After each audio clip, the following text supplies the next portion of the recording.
ما علاقتكم بحزب الله؟ نحن أعضاء في حزب الله ونتدرب على الأسلحة والذخائر استعدادا لأي طارئ. أين يجتمع مجرمو الخلية؟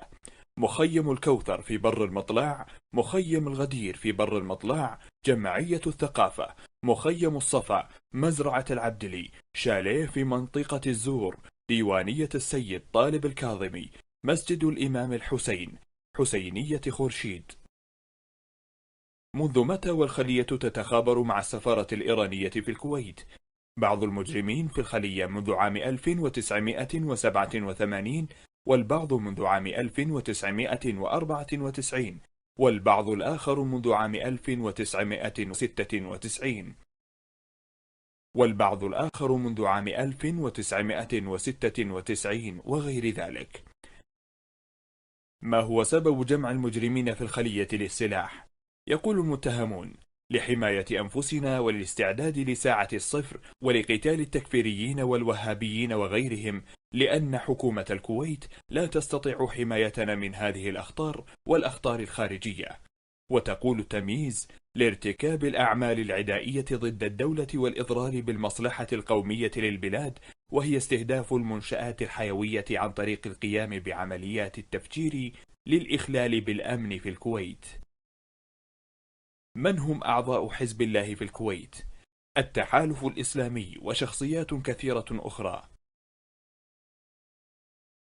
من هو المجرم زهير عبد الهادي المحميد؟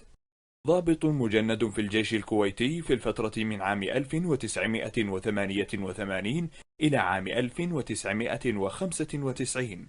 خبير في الشؤون الاستراتيجية والدراسات في الخطوط الجوية الكويتية في الفترة من عام 1996 إلى عام 2012. وكيل شركة إيطالية أسس نظام الحاسب الآلي بوزارة الداخلية ووزارة التربية وشركة الملاحة العربية قبل الغزو العراقي. يملك حسابات بنكية في الكويت: بنك الخليج، بنك الأهلي، بنك برقان، البنك الوطني. وخارج الكويت في بيلاروسيا، وفي بنك صادرات في إيران، وفي لبنان. متى بدأت علاقة المجرم زهير عبد الهادي المحميد بالسفارة الإيرانية؟ بعد تأسيس حركة التوافق الوطني الإسلامي في الكويت.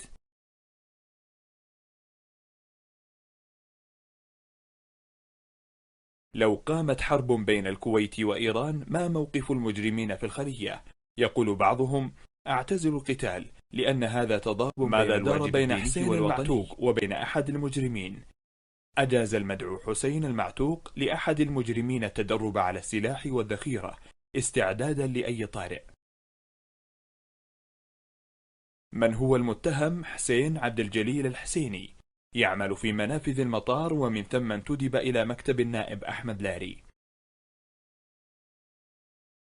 ماذا قال المتهم حسين عبد الجليل الحسيني عن تشكيل فريق محامي الدفاع عن مجرمي القضية؟ أحمد لاري وعدنان عبد الصمد هم من قام بتشكيل فريق الدفاع عن مجرمي الخلية في حسينية المجتبى. من هو المجرم باسل دشتي؟ مدير عام قناة الكوت الفضائية. كم مرة نقل المجرمون الأسلحة؟ 3 مرات. المرة الأولى تم نقل الأسلحة والذخائر عام 1996 من سكن أحد المجرمين في منطقة سلوى إلى شاليه في منطقة الزور، وفي المرة الثانية في عام 2004 من شاليه في منطقة الزور إلى مزرعة في منطقة العبدلي، وفي المرة الثالثة في عام 2014 من مزرعة في منطقة العبدلي إلى سكن أحد المجرمين في منطقة عبد الله المبارك. ماذا فعل حزب الله في الكويت؟ لحزب الله صلة بالأحداث السابقة في دولة الكويت، ومنها خطف طائرة الجابرية، ومحاولة اغتيال أمير الكويت الراحل الشيخ جابر الأحمد، وخلية التجسس التي تم ضبطها من قبل، وامتداد نشاط بعض المتهمين إلى المملكة العربية السعودية ومملكة البحرين. متى تكونت خلية العبدلي؟ على لسان القضاء: تكونت خلية العبدلي التابعة لحزب الله قبل ظهور التنظيمات الإرهابية ومن ضمنها تنظيم داعش، إلا أن الأجهزة الأمنية ألقت القبض عليهم عدا من هم خارج البلاد. وضبط كميات كبيرة من المفرقعات والأسلحة والذخائر وأجهزة التجسس والخرائط في أماكن مختلفة وفي حيازة أكثر من متهم. ما سبب تحركات خلية العبدلي وجمعها للسلاح؟ من حكم التمييز لانتظار أي تعليمات أو أوامر تصدر من حزب الله للقيام بعمليات نوعية قتالية أو لوجستية في أي مكان يحدده التنظيم. ماذا يريد المجرمون في خلية العبدلي من الكويت؟ نشر الثورة الإيرانية في دولة الكويت والسيطرة عليها وتكوين ما يسمى الدولة الإيرانية الكبرى. ماذا تقول محكمة التمييز في حزب الله؟ هو تنظيم مسلح يعمل لمصلحة جمهورية إيران ويعتنق مبادئ الثورة الإيرانية ويهدف إلى نشرها في دولة الكويت وكافة الدول الإسلامية والانتقاض على النظام الاجتماعي والاقتصادي القائم فيها بطرق غير مشروعة تتمثل باستهداف المنشآت الحيوية والحكومية وتفجيرها واستخدام العنف والإرهاب ضد السلطات الدولة والأفراد. ما علاقة مجرمي الخلية في العزم على اغتيال الدكتور شافي العجمي؟ عزم المجرم جاسم محمد شعبان غضنفر والمجرم حسن عبد الهادي علي حجية على اغتيال الدكتور شافي العجمي الأستاذ في كلية الشريعة في جامعة الكويت.